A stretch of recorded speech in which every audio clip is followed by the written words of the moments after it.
Ano ito? Gulay o prutas? Ito ay kapaki-pakinabang na nutrisyon. Karaniwan ito na sinasama sa mga salad. Ano ito? Hello mga kalalabs! Ito pong muli si Tonet. Welcome back to my channel, The Simplicity Vlog. So ngayon mga kalalabs, ang tatalakayin po natin ay tungkol po sa isang gulay, prutas o ano pa man ito. So without further ado mga kalalabs, let's start!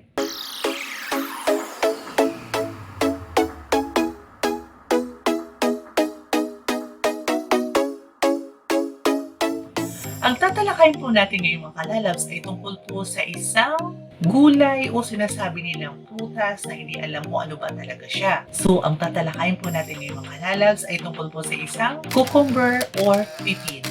So, sa pagkain po ng pipino mga kalalabs, meron po tayong makukuha mga benepisyong pangkalusugan. So, ang tatalakayin po natin ay yung 7 mga benepisyong pangkalusugan ng pagkain ng pipino or cucumber.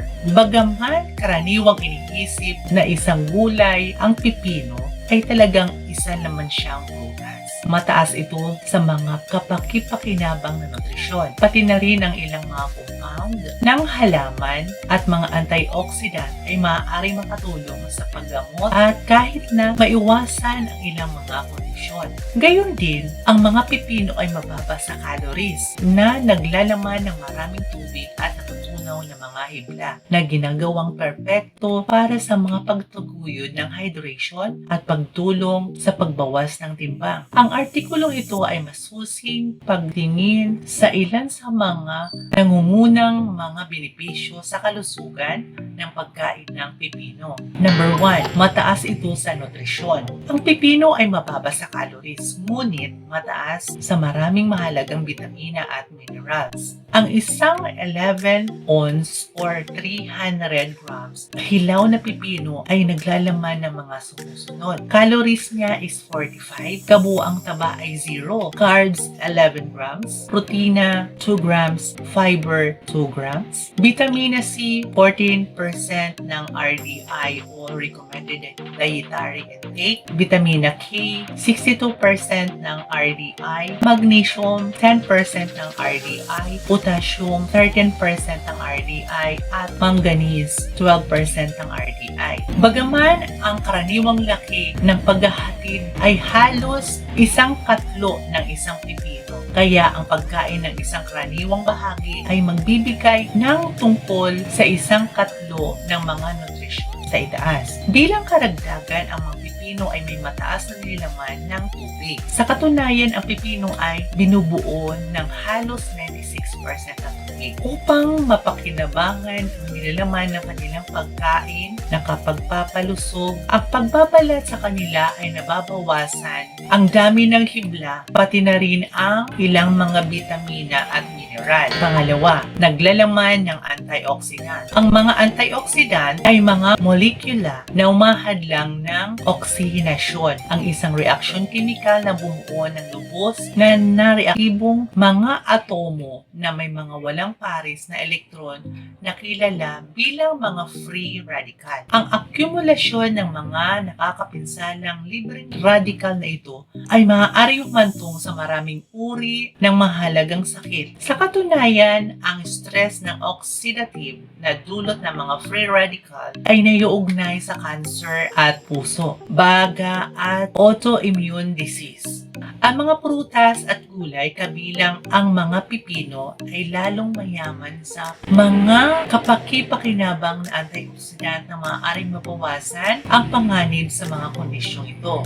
Sinukat na isang pag-aaral ang lakas na antioxidant ng pipino sa pamamagitan ng pagdaragdag ng 30 na matanda na may pipino na pulbos. Sa pagtatapos ng 30 days na pag-aaral, ang pulbos ng pipino ay naging sanhi na isang kabuluhang pagtaas sa maraming mga marker ng aktibidad ng antioxidant at pinahusay na katayuan ng antioxidant. Gayunpaman, mahalaga na tandaan na ang pulbos ng pipino na ginamit sa pag-aaral na ito, malamang na naglalaman ng isang mas malaking dosage ng mga antioxidant kaysa sa gugulin mo sa isang typical na paghahatid ng pipino. pipino. Ang isang pag-aaral sa test tube ay nag-imbestiga ng mga katangian ng antioxidant ng mga pipino at natagpuan na naglalaman ang mga ito ng mga flavonoid at tannin na kung saan ay dalawang pangkat na mga compound na lalong epektibo upang hadlangan ang mga makapinsalang libreng radikal. Pangatlo, nagtataguyod ng hydration. Mahalaga ang tubig sa pagpapaandar ng inyong katawan. Naglalaro ng maraming mahalagang tungkulin. Ito ay kasangkot sa mga proseso tulad ng regulasyon sa temperatura at ang pagdadala ng mga produktong basura at nutrisyon. Sa katunayan, ang wastong hydration ay maaaring makaapekto sa lahat mula sa pisikal na pagganap hanggang sa metabolismo. Habang natutunugan mo ang karamihan ng inyong mga pangangailangan sa likido sa pamamagitan ng pag-inom ng tubig o iba pang mga likido, ang ilang mga tao ay maaaring makakuha ng hanggang 40% ng kanilang kabuuang paggamit ng tubig mula sa pagkain. Ang mga prutas at gulay, lalo na ay maaaring maging isang mahusay na pagkunin ng tubig sa inyong diet. Sa isang pag-aaral, ang katayuang hydration ay sinuri at ang mga tala ng diet ay nakondika para sa 442 na mga bata. Nalaman nila na ang tumaas na pag-inom ng prutas at gulay ay nag-uugnay sa mga pagpapabuti sa katayuang hydration.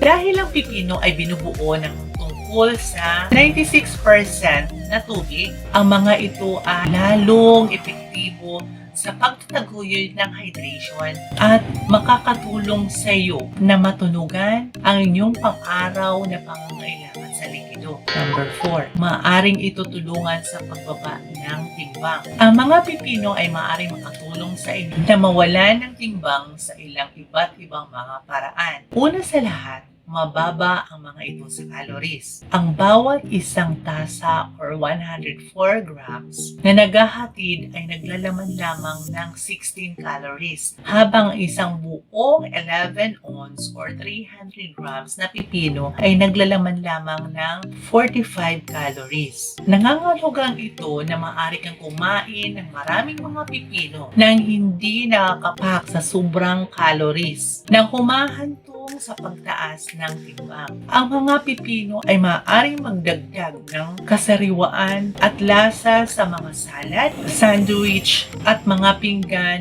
at maaari ding magamit bilang kapalit ng mas mataas na mga alternatibong calorie. Bukod dito, ang mataas na nilaman ng tubig ng mga pipino ay maaaring makatulong din na magbawas ng timbang. Ang isang pagsusuri ay tumingin sa 13 mga mag-aaral kabilang ang 3,628 na katao at nalaman na ang pagkain ng mga pagkain na may mas mataas na tubig at mababang nilalaman ng calorie ay nauugnay sa isang makabuluhang pagbaba ng timbang sa katawan. Number 5, maaari itong magbaba ng sugar sa dugo. Maraming mga pag-aaral ng hayop at test tube ang natagpuan na ang mga pipino ay maaaring makatulong na mabawasan ang mga antas ng asukal sa dugo at maiwasan ang ilang mga komplikasyon ng diabetes. Sinuri ng isang pag-aaral ng hayop ang mga epekto ng iba't ibang halaman sa asukal sa dugo. Ang mga pipino ay pinakita upang mabisang mabawasan at makontrol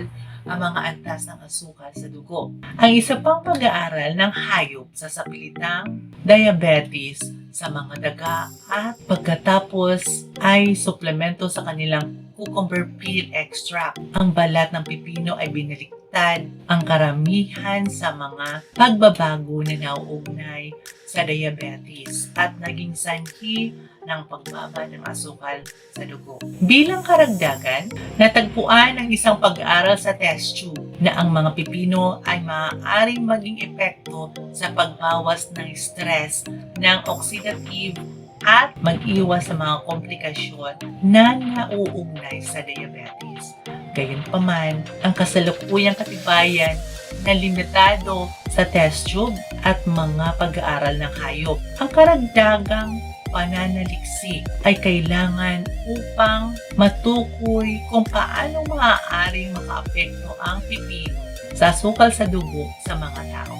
Pang-anim, maaaring itaguyod ang regularidad. Ang pagkain ng mga pipino ay maaaring makatulong na suportahan ang regular na paggalaw ng bituka. Ang pag-alis ng tubig ay isang pangunahing kadahilanan ng peligro para sa paninigas ng dumi dahil maaaring baguhin ang inyong balanse sa tubig at gawing mahirap ang daanan ng dumi ng tao. Ang mga pipino ay mataas sa tubig at nagtataguyod ng hydration. Ang pananatiling hydrated ay maaaring mapabuti at ang hindi pagkakapare-pareho ng dumi ng tao.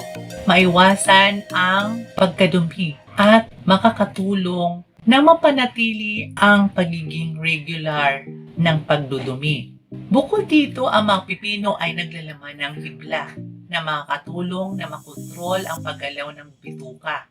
Sa particular, ang pectin ay uri na natutunaw na hibla na matatagpuan sa mga pipino. Ay maaaring makatulong na madagdagan ang dalas ng paggalaw ng bituka. Ang isang pag-aaral ay mayroong 80 na mga kalahok na suplemento ng pectin. Nalalaman nito na binilisan ng pectin ang paggalaw ng mga kalamnan ng bituka. Habang pinapakain ang kapaki-pakinabang na bakterya na gut na nagpapabuti sa kalusugan at pagtunak. Pang-ito, madaling idagdag sa iyong diet. Maamo na may isang malinaw na malutong at nakapreskong lasa. Ang mga pipino ay karaniwang tinatangkili, sariwa o adobo sa lahat mula sa mga salad hanggang sa mga sandwich. Kung mga kalalabs, pag kumain ng pipino ay magkakaroon ka ng 7 benepisyo ng pangkalusugan kung gusto mo lang naman kumain. Pero masarap po talaga ang pipino. At ang tanong nga, ito po ba ay gulay o prutas? Bahala na po kayo. Pwede po siyang sa gulay, pwede po siyang sa prutas. So mga kalalabs, sana po may natutunan po kayo sa aking video about cucumber or pipino. Maraming salamat po sa lahat po ng aking mga subscribers. Thank you very much. Dahil po nandiyan po kayo para sa akin. Handa po kayong makinig o manood ng aking mga video. Kung bago pa lang po kayo sa aking channel, huwag mong kalimutan i-click ang subscribe at bell button, like, share, and comments para updated po kayo sa aking mga video. Ito po muli si Tulit nagsasabing, smile lang po, huwag mong sumimangot dahil ang buhay ay maiksi po lamang. Pag may problema ka, go lang dahil hindi ka naman po bigyan ng problema hanggat hindi mo kayang iresolba. Ito pong muli sa Tulit nagsasabing, maraming salamat po. God bless po sa lahat. Until next time, bye-bye!